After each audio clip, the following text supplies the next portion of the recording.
अभी मैं सबको मेरा बहुत सारे प्रणाम, नमस्ते सब देना चाहती हूँ। मैं बहुत आभार हूँ आज आप लोगों से जुड़ के। तो अभी तक तो बहुत कुछ बहुत कुछ सीखा मैं एवरी डे। ये इंसाइक्लोपीडिया डॉक्टर जोगेंद्र प्रताप सिंह जी ने एक ऐसे आशीर्वाद के तरह से हम लोगों को दिया है जो हर दिन हम लोग रोज कुछ ना कुछ सीख रहे हैं। ये भी बहुत बड़ी चीज है। जावत बाची तावत सीखी, जितना दिन जिएंगे उतना दिन सीखेंगे, इसका तो यही असर होता है। और मैं बहुत मानती हूँ इस चीज को। सीखने का कोई उम्र नहीं है, सीखने का कोई ऐसे रेंज नहीं है, वो तो जिंदगी भर सीख सकते हैं। तो आज बड़े महत्वपूर्ण दिन है। मैं नहीं जानती हूँ कितने लोगों को इसके बारे में पता है, लेकिन आज 4 जुलाई है। 4 जुलाई स्वामी विवेकानंद का तिरोधान दिवस है। उनका शरीर इस दिन चले गए थे, लेकिन उनका काम, उनका बानी, उनका अभी तक पूरा दुनिया को पथ दिखा रहे हैं।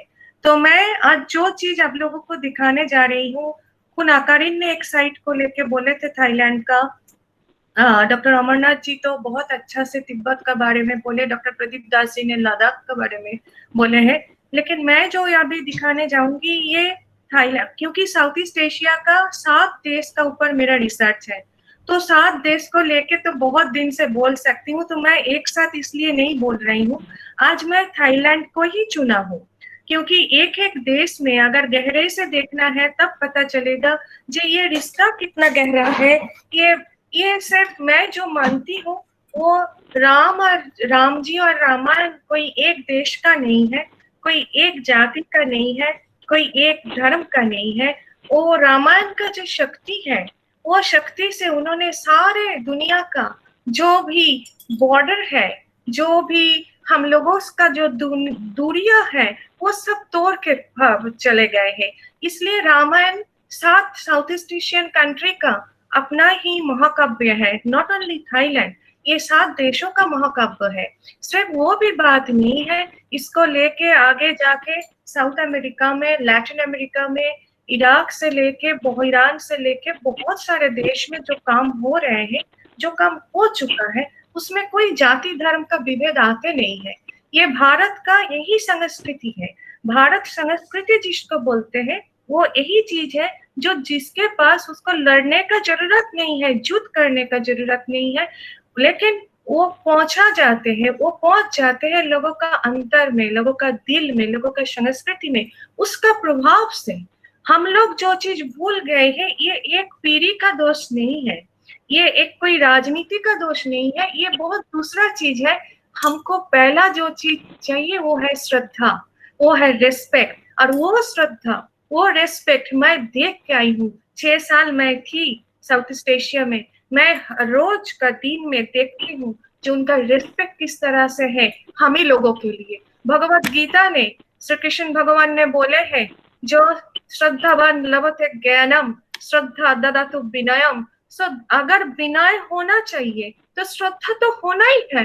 बिना श्रद्धा में कैसे हम ज्ञान लाभ करें, बिना श्रद्धा में कैसे में हम लोग देश प्रेम लाभ करें, ये हो ही नहीं सकता। श्रद्धा होने से आपका आंख भी दूसरा तरह से देख सकते हैं। तो मैं छोटा सा एक कोशिश करूंगी, आज राजेश श्रीवास्तव जी ने मुझे जो अवसर दिए हैं, इसमें आप लोगों के लिए मैं छोटा सा एक प्रेजेंटेशन बनाई हूँ। I am trying to showing it. अब देखेंगे तो जरूर बोलेंगे मुझे दिखाई दे रहा है क्या। अभी दिखाई दे रहा है क्या आप लोगों को? Naiji, I think you need to click on present now at the bottom. Yes, I am doing. अभी दिखाई दे रहा है? Yes, it is loading now. Yes, we are able to see. Yeah. Yes, perfect. Yes, you can see ना? So Yes. तो मैं आज मेरा जो टॉपिक है उसका नाम दिया हूँ Ramayan, a unique relation with Buddhist countries। अभी जो बात को नाकारिन ने बोला, राजेश जी, मैं मेरे लेक्चर में थोड़ा इंग्लिश में भी बोल सकती हूँ क्या? कोई है? बिल्कुल। ओके, बिल्कुल बोलेंगे आप। अच्छा ठीक है, तो मैं मिला के बोलती हूँ, ठीक है। ये अभी जो आप लोग देख रहे हैं, ये है रामा। और ये जो ये राम का जो चित्र अभी आप लोगों का सामने आ रहे हैं, ये नेशनल म्यूजियम बैंकॉक से है। तो ये लॉर्ड रामा का जो इमेज है, ये 5 फुट का एक ब्रोंज इमेज है। ये किंग रामा 5 ने थाईलैंड का उन्होंने बनाए थे। उनका डेथ का बाद ये नेशनल म्यूजियम बैंकॉक का प्रॉपर्टी हो गए हैं। तो मैं शुरुआत करना चाहती हूँ स्वामी विवेकानंद से। आज उन्हीं का त्रिदान दिवस है, लेकिन मैं मेरा गुरु है, मेरे सब कुछ है, जिंदगी का सब कुछ है स्वामी विवेकानंद रामकृष्ण परमहंसदेव और उन लोगों का टीचिंग जो है।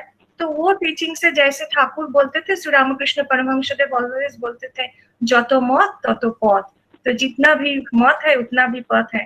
तो स्वामी विवेकानंद उन्हीं का प्रधान शिष्य था और उन्होंने बहुत कुछ बोल के गए हैं हम लोगों के लिए, पूरा दुनिया के लिए। लेकिन एक चीज अभी ये जो बुद्ध और राम का जो सेशन है उसमें मैं बोलना चाहती हूँ। Swami Vivekananda always thought that the coexisting of the two great ideology will be help us। तो 1893 में 26 सितंबर सैन फ्रांसिस्को में उन्होंने एक लेक्चर दिए थे। उस लेक्चर में उन्होंने एक बात बहुत अच्छा से बोली थी। उन्होंने बोली थी, Swami ji, actually Swami ji himself was an ardent follower of Buddhism since a young age, and in this famous lecture in San Francisco उन्होंने बोला था, dear Buddhists and Hindus, Hinduism cannot survive without Buddhism, and Buddhism cannot exist without Hinduism either. The Buddhists need the intellect and philosophy of the Hindus, and the Hindus the Brahmins, and the Brahmins too cannot stand without the kind heart of the Buddhists। तो ये बात जो है, ये बात हम लोगों का देश में शायद ही उतना नहीं देख पाए, बट साउथ ईस्ट एशिया ने मुझे दिखाया है कि कैसे दोनों अपने दोनों का अच्छा चीजों को लेके चल सकते हैं। तो मेरा किताब का जो विषय था उसमें तो 7 देश का था, मैं आज थाईलैंड का ही दिखाना चाहती हूँ। लेकिन इस मैप में आप लोग देख सकते हैं, आशियान बोलते हैं जिसको, जो कंट्री आशियान का है उसमें जो फेमस कल्चरल इवेंट्स है उसमें से थाईलैंड का भी एक है, वो है संक्रांत। और ये संक्रांत है हम लोगों का नववर्ष का अनुष्ठान, जो हम लोग संक्रांति बोलते हैं ना, उसी संक्रांति से आए हैं संक्रांत। Actually, Thai language is a mix of 3 Indian language, the Sanskrit, the Pali, and the Tamil. So these 3 language is the base of the Thai language। और ये थाई में जैसे कुनाकारिन्य भी बोला, बहुत सालों से पहले, क्यों मतलब ये ऐसा नहीं है जो ब्राह्मण्स पहले गए हैं या बुद्धिस्ट पहले गए हैं या हिंदू पहले गए हैं, बहुत सालों से लेके, hello, I think someone Twitter is on, तो बहुत सालों से ये रिश्ता चल रहे हैं। कैसे चल रहे हैं? ये जो साउथ ईस्ट एशिया का साथ भारत का जो रिश्ता है, actually this is the journey of eternal truthfulness and the philosophy of Bharat. It is not like that हम लोग ये जोड़ करके उसमें पुश करके भेजे हैं, it's not like that. Actually जो हम लोग पहले किस चीज से गए हैं, 2 चीज पहले गए थे। एक है ट्रेडिंग, भारत का ट्रेड जो बिजनेस बोलते हैं वो बहुत ही ज्यादा इम्पोर्टेंट था, क्योंकि हम सभी लोग जानते हैं भारत में सब कुछ मिलते हैं, सब कुछ, हिमालय से लेके समंदर तक, डेजर्ट से लेके मीठा पानी का नदी तक, सब कुछ भारत में है। भारत एक अनोखा देश है दुनिया में, और भारत का सब कुछ था, सिल्क था, मसाला था, उसका कल्चर था, उसका टेक्सटाइल था। So everything is very important for India and I am feeling very proud for my country. जो इसी के चलते आप लोग मैप को ध्यान से देखिए तो देखेंगे, जो हम लोग बोलते थे पहले से, जो एंशिएंट जम्बू द्वीप, हम सभी ने जानते हैं जम्बू द्वीप का था। कृतिवासी रामायण ने भी सुग्रीव को जब राम जी ने पूछा कि तुमको कैसे इतना पता चला इतने सारे देश के बारे में, तो उन्होंने, आप सभी ने जानते हैं बाली का साथ वो कहानी, जो बाली का डर से उन्होंने ढूंढ रहे थे कहाँ रह सकते हैं, तो उसमें जो विवरण दिए थे उसमें जम्बूद्वीप ही तो था। मेरा ग्लोबल टीम का जो मीटिंग हुआ कुछ दिन पहले, उसमें जावा से जो डॉक्टर टिम्बुल था, उन्होंने बोला कि इंडोनेशिया तो तुम लोगों का बृहत्तम जो जम्बूद्वीप था उसी का पार्ट था। तो दिस इज द कॉल। देखिए वो 3 जगह से ज्यादातर इन्फ्लुएंस गए थे। एक था ताम्रलिप्त, जिसको बोलते हैं वो बंगाल का साइड में, बिहार बंगाल का साइड में। दूसरा था Kalinga. Kalinga is that time it was Anga, Vanga and Kalinga. The three stayed together. And another 2 point was from the southern part of the India. One is the Amaravati. From Amaravati, the draping, the drip designing, the hair dressing, this is went to the Southeast Asia. And another one is the Chola, the southern part. We all know the Chola Raja जो था, उन लोगों का जो विरक्त था, उसमें जो चोला, पल्लवा, श्रीविजया, ये लोग जो था, वो व्यवसाय के पहले तो ट्रेडिंग का तरह से चले थे, फिर धीरे धीरे ये साउथ ईस्ट एशियन कंट्री में उनका कब्जा भी हुआ था, उन्होंने राज भी किए थे. और इसके चलते ये जो रामायण जो हम लोग बोल रहे हैं, ये राम जी का कहानी जो बोल रहे हैं, तो वो लोग क्या लेके जाते थे? वो लोग दो चीज लेके जाते थे. एक तो था वो विश्वास, जो भारत का विश्वास है, जो भारत संस्कृति का विश्वास है, जो शिक्षा भारत का है. दूसरा था जो फॉर्म में ले, वो तो फॉर्मलेस था, वो तो बाहर से आपको दिखाई नहीं देगा, लेकिन जो फॉर्म में था वो था रामायण था, वो था महाभारत का गीता था, वही लेके उपनिषद का वाणी था, पुराणों का वाणी था, वही लेके हम लोगों का पूर्व पुरुष ने बहुत पहले से, बहुत दिनों से उसमें जल का जान, वो जो जर्नी किया था, वो जलजान जब जाते थे दूसरा कंट्री में, तो हम लोगों का सिल्क का साथ, मसाला का साथ ये भी पहुंच जाते थे. और फिर कौन जाते थे? फिर जाते थे ब्राह्मीण लोग. That Brahmin is the very important part of south east Asia. अभी जो हरिहरा का बात हुआ, दैट विष्णु एंड शिवा, कंबोज का राजा जो था, वो इतना मानते थे इन दोनों को. And not only Kamboja, Indonesia से लेकर फिलीपाइंस तक हर साउथ ईस्ट एशियन कंट्री में ये जो थ्योरी ऑफ हरिहरा है, ये another theory is Hari mean Vishnu.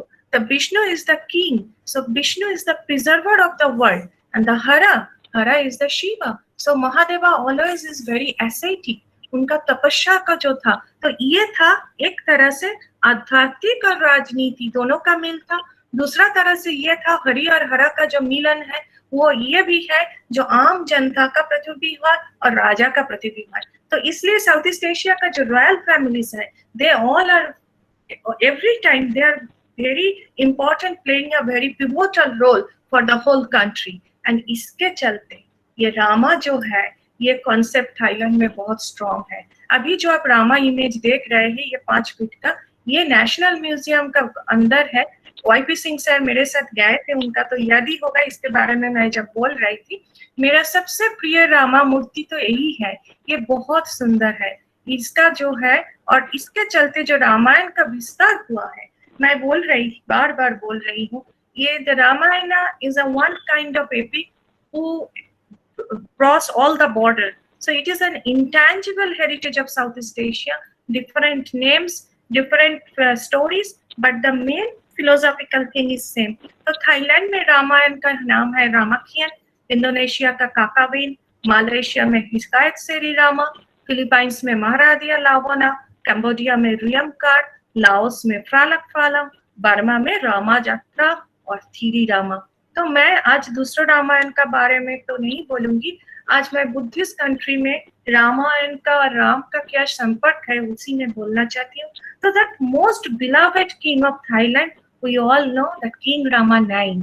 अभी जो कुछ दिन पहले जिनका अंत हुआ है, मतलब 2017 में 18 में, तो बट अभी तक का सबसे ज्यादा बड़ा राजवंश परिचालना करने का जो इतिहास है, उसमें king Rama 9 भूमिबल आदुलेजा is the best king of the Thailand. And I saw that the respect Thai people give him and how he was caring for his people.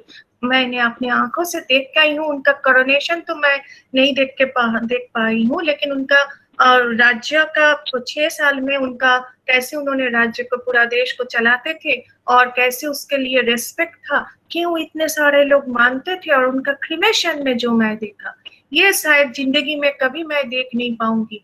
पूरा का पूरा थाईलैंड से लेकर दुनिया का हर एक देश से उनके लिए जो रेस्पेक्ट आए थे, उन्होंने सच्ची में राम राज्य का ही किया था. अभी तक उन जैसा तो कोई नहीं है. और Garuda, because the king of Thailand is embodiment of the Vishnu, so the Garuda is the national symbol of Thailand.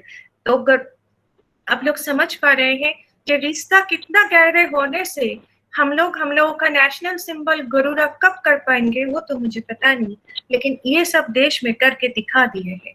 और दिस इज द रामाखियन। तो थाईलैंड का रामायण का क्या नाम है? थाईलैंड का रामायण का नाम है रामाखियन। एंड रामाखियन है उसका लिटरेरी फॉर्म, उनका लिटरेचर का फॉर्म है रामाखियन। बट रामायण उन लोगों ने और भी तरीके से दिखाते हैं, वो है खौन, नांगयाई, नांगतुलुंग एंड हून।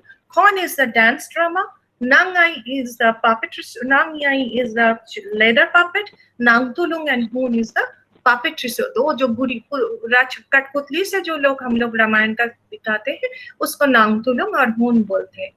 मैं जिस चीज में बार बार ध्यान देती हूँ वो जो रिस्पेक्ट एंड लव, वो श्रद्धा और प्रेम का बिना कोई काम नहीं होने वाला है। और वो चीज साउथ ईस्ट एशिया में है।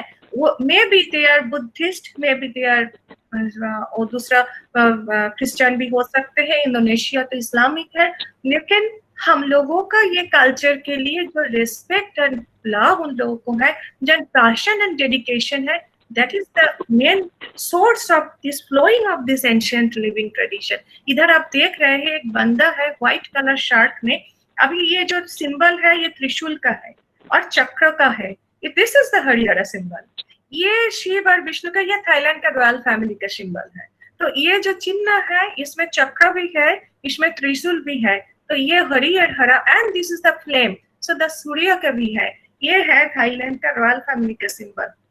सेकंड पिक्चर में आप लोग देख सकते हैं ये बंदा जो है ये मास्क लेके, जो मैं बोलना चाहती थी जी, ये मास्क का बहुत ही आप लोग पास में भी देख रहे हैं ऐसे रॉयल खौन हो रहा है। जानते हैं थाईलैंड में हर साल में राज परिवार से, गवर्नमेंट का तरफ से 1 महीना भर रामायण का प्रयोजना होते हैं, और वो देखने के लिए जैसे झट से एकदम से इंटरनेट में आप जाएंगे तो बुक नहीं कर पाएंगे। मैं 6 साल रह के जस्ट 2019 में वो भी एक गेस्ट के नाते से मुझे इनविटेशन मिला था तो मुझे मिला, otherwise you can not get your ticket.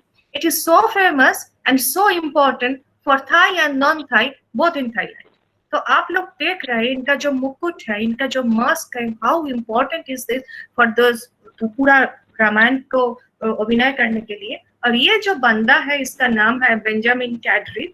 ये बंदा का मन में देखिए हम लोगों के लिए क्या सोच था, ये कैनेडियन लेता है।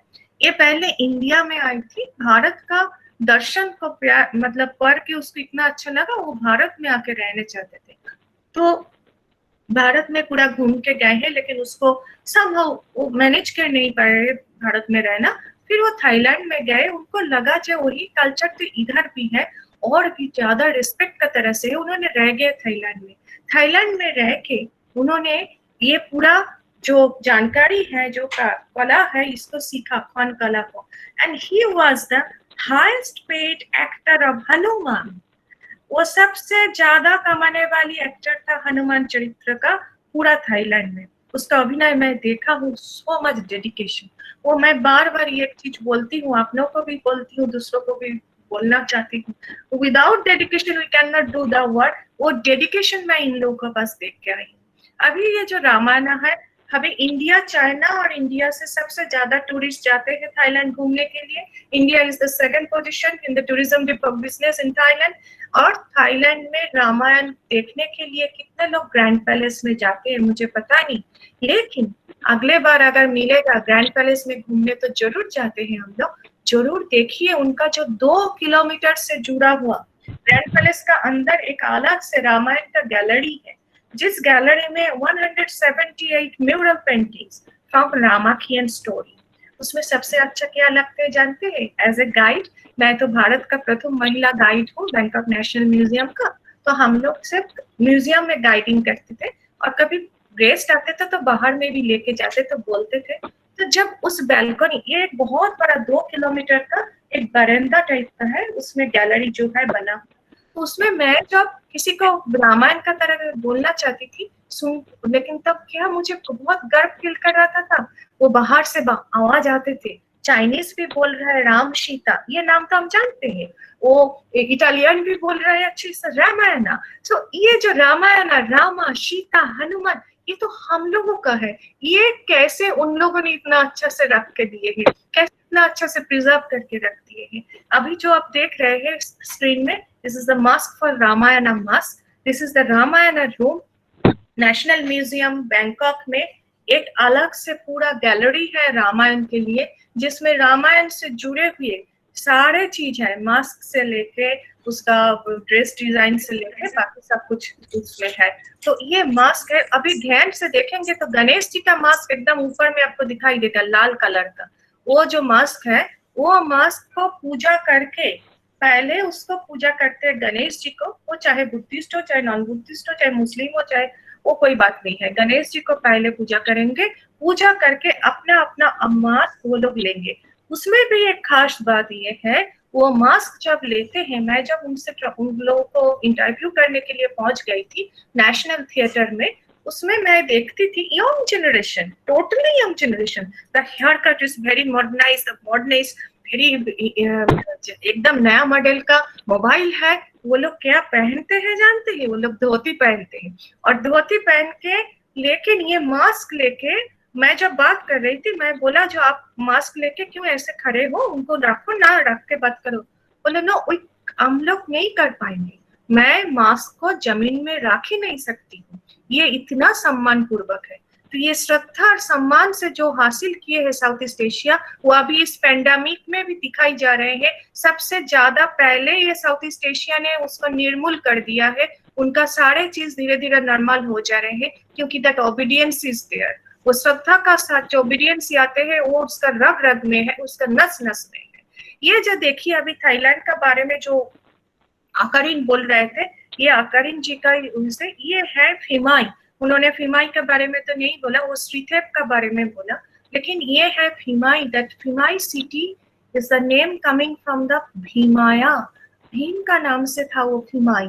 और उसका जो पोजीशन है, जियोग्राफिकल पोजीशन जो है, वो कंबोज और थाईलैंड का ठीक बीच में, एकदम बीच में है। आपको उसको क्रॉस करके कंबोज जाना पड़ेगा। तो कंबोज का जो हिंदू राजा थे, उन लोगों ने बहुत चौड़ा एक रास्ता बनाए थे, बहुत बढ़िया, जो हम लोग अभी बाईपास बोलते हैं जैसे ना, ऐसे बनाए थे। और उसका पास में जो प्रासाद सब था, जो पैलेस सब था, उसमें ये पूरा रामायण और महाभारत से बने। मैं जब पहली गई हूँ फिमाई को, मुझे देख के पगला गए थे। लोग बोलते हैं ना पगला जाते हैं, मैं तो पगला गई थी। इतना बढ़िया, इतना सुंदर, हम लोगों का ही रामायण महाभारत लेके उसका सारे लिंटल बना हुआ है। They make all those pillars by the Ramayana Mahabharata Purana and Naga Kaliya, those all stories they know very well. Thailand का स्कूल में रामायण पढ़ाया जाते हैं, क्लास 1 से लेके 10 तक हाई स्कूल में। उन लोगों ने हमसे ज्यादा रामायण जानते हैं, श्रद्धा भी उस तरह से करते हैं। ये देखिए, ये बहुत अनोखा स्कल्पचर है, ये बाय मेटल स्कल्पचर। ये हम लोगों का नेशनल म्यूजियम में है। जब वो इंद्रजीत ने जब सारे अटैक किए थे, रामा लक्ष्मण सब गिर पड़ा हुआ है रथ का ऊपर, हर सारे हनुमान सेना बाहर में पड़ा हुआ है। ये उसी का एक बहुत अच्छा सा स्कल्पचर है। अब ये रामायण जो है, वो थाईलैंड का कल्चर में है, उसका पूजा में है, उसका जिंदगी में है, उसका lacquer art of thigh culture is very important. आप लोग देख सकते हैं राम रावण का युद्ध का पिक्चर इधर दिख सकते हैं। अभी जो हम बोल रहे थे ना, जो डिफरेंट फॉर्म ऑफ एक्सप्रेशन, ये जो रामायण इन लेदर पापेट, ये जो राजाएं लोग हैं, ये जो सुकोथाई पीरियड से बोलिए, अयोध्या पीरियड से बोलिए, सब में थाईलैंड का राजा लोग हमेशा बड़े अच्छा से हम लोगों का कल्चर को प्रिजर्व किया। अभी जो आपका सामने आए हैं, दिस इज कॉल्ड अयोध्या। ये ध्यान से देखिए, ये जो मैप मैं दिखा रही हूँ, जिसमें एक सिटी का डायग्राम है फर्स्ट पिक्चर में, उसमें आप लोग देख सकते हैं ये जो नदी जा रहे हैं, ये पूरा थाईलैंड अयोध्या सिटी अंदर में है, उसका पास में नदी है। इस क्यों ऐसे बनाए थे उन लोगों ने? उनका बिलीव था ये राम राज्य है। तो ओरिजिनल अयोध्या का पास से सरजू नदी बह जा रहे हैं, तो वो लोग ऐसे ही नदी को पूरा खनन करके, वो जहां से था ऐसी जगह उन्होंने चूज किए थे जहां ये शहर होगा वो राम का शहर है, तो अयोध्या का पास सरजू भी तो बह के जाएंगे। तो ये है पुराना अयोध्या का मैप, और ये है पुराना अयोध्या सिटी नीचे का। तो बहुत अच्छा सा सुंदर सा सिटी था, उसको लोग बोलते थे ईस्ट का पेरिस है वो, वेनिस है हो। इतने अच्छा ट्रेडिंग चलता था, बहुत मान्यता मिले थे अयोध्या को 400 शतक से। अभी ये जो रामायण से जुड़े हुए हैं जनक राजा को हम लोग सभी जानते हैं। जनक सीता माँ कैसे आए थे ना, जनक जी का वो हल से निकाल के आए थे, उन्होंने जब प्लाविंग और हलकर्षण कर रहे थे। अभी थाईलैंड का this is the one of the greatest festival of Thailand, ये हलकर्षण उत्सव। And I am very fortunate that I got chance to attend that royal family program. उस हलकर्षण में जो दिखाते हैं, जो होता है, you don't believe. It is almost done by the 65 to 70% ritual work done by the Hindu Brahmins. It's very clear that ये हिंदू ब्राह्मण लोगों का दड़ा होता है। ये जो आप पिक्चर देख रहे हैं पेंटिंग में जो है व्हाइट कपड़े में जो है वो लोग ब्राह्मण है। इधर भी देखिए आप, ये जो लाल कपड़े में जो लोग हैं वो लोग कॉमन पीपल रॉयल पैलेस का। ये जो पूरा एकदम जुब्बा टाइप का ड्रेस व्हाइट में 2 आदमी है, ये ब्राह्मण है। उन लोगों ने बात वो जो चैंटिंग करते हैं, माँ लक्ष्मी का चैंटिंग करते हैं, अन्नपूर्णा का करते हैं, करते हुए ये हलकर्षण होता है। ये दिस इज द सिंबलिक हलकर्षण और फ्लाइंग सेरेमनी इन थाईलैंड। उसके साथ भी बौद्ध धर्मों का कहानी जुड़े हुए है। उन्होंने बोलते हैं कि ये लॉर्ड बुद्धा का पिताजी जो था, उन्होंने हलकर्षण करने का टाइम में बुद्धदेव को लेके गए और वो 6 घंटा बाद जब वापस आए हैं तब भी एक पेड़ का जो छाया था वो हटे नहीं है। तो बुद्धा, उसी से पता चलता था कि Buddha Dev was a very great prophet of the world. तो ये मिला के कहानी जो है हम लोग का रामायण का और बुद्धिस्ट राजाओं का और बुद्धिस्ट बिलीफ का, ये दशरथ जातक से लेके हम लोगों का कहानी पुराण से भी मिला हुआ है। और ये इसके चलते ही अभी जो रॉयल कॉन होते हैं, ये 2019 में जो मैं अटेंड किया था, तो जैसे मैं बोली वो जो हर साल वो रॉयल फैमिली, ये गवर्नमेंट का रूल है जो तुम लोग कॉन प्रैक्टिस करोगे, कॉन लोगों को दिखाओगे, तो यही है वो रॉयल कॉन का कुछ दृश्य आप लोग देख सकते हैं। बहुत बढ़िया है। अभी जो हम आपको स्क्रीन में दिखा रहे हैं, मैं कभी इतना बड़ा हनुमान जी, इतना सुंदर हनुमान जी मैं तो मेरी जिंदगी में पहली बार थाईलैंड में देखा हूँ। वो भी पूरा ए पैक्ट ऑफ हॉल, वो तो जिसमें सारे देश का विदेश का जितना भी एम्बेसडर से लेके पूरा दुनिया भर से लोगों को निमंत्रित करके उन लोगों ने रामायण दिखाते हैं। और ये रामायण दिखाने के लिए उन लोगों ने इतना बड़ा एक हनुमान जी इस बार बनाए थे। और ये सिर्फ यही नहीं, ये जो एग्जीबिशन भी उसका साथ हुआ था, आप लोग देख पा रहे हैं पास में एक ब्रोंज स्कल्पचर है जिसमें रावण, जटायु और सीता माँ का भी दिखा रहे हैं। तो मैं वही सोचती हूँ कि एक ये लोग काफी मान के चलते हैं, बुद्ध धर्म का सभी बात को काफी मान के चलते हैं, लेकिन उसके साथ साथ रामायण को कैसे जोड़ लिया जिंदगी का साथ। अभी मैं अब एकदम अंत में आ गई हूँ, अभी 2-3 स्लाइड बाकी है। इसमें जो आप लोग देख रहे हैं, a country with Buddha's teaching but following an epic as their own guidelines. इधर आप जो देख रहे हैं ये नेशनल म्यूजियम बैंकॉक का चैरियट रूम है।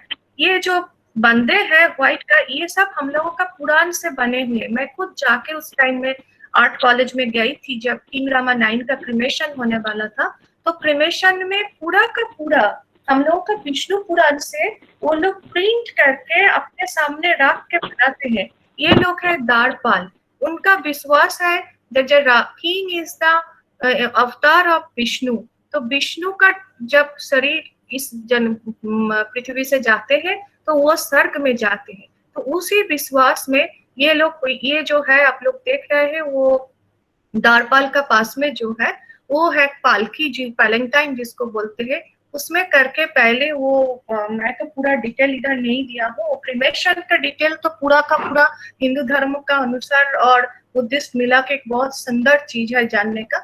वो लोग अंदर से लेके आते हैं रॉयल पैलेस से इसके, फिर ये चैरियट में उठाते हैं। जैसे एकदम लास्ट में राइट हैंड साइड में है, यही है वो रथ।